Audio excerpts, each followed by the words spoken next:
बिस्मिल्लाहिर्रहमानिर्रहीम रब्बिश रह ली सदरी व यस्सिर ली अमरी वहलुल उक़दतम मिन लिसानी यफ़क़हू क़ौली। ये जिमी भाई अस्सलाम वालेकुम।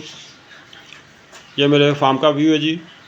आज 3 मई 2025 है। जनवरी 2025 में मैं आपसे ट्रायल सेट लेके आया था और प्रीमियर एक्सपोर्ट का एग्रीमेंट हुआ था। ये इनके बच्चे हैं। हर महीने मैं बच्चों का जोड़ा डिलीवर भी कर रहा हूँ।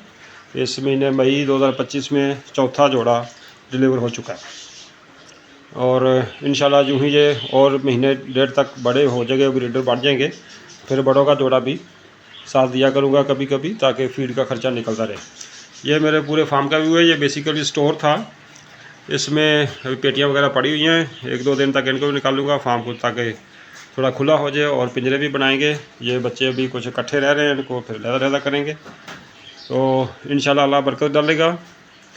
और जैसे जैसे मामलात बढ़ेंगे उस तरह पिंजरे बढ़ते जाएंगे और मज़ा आता रहेगा। हम करेंगे इंशाल्लाह काम।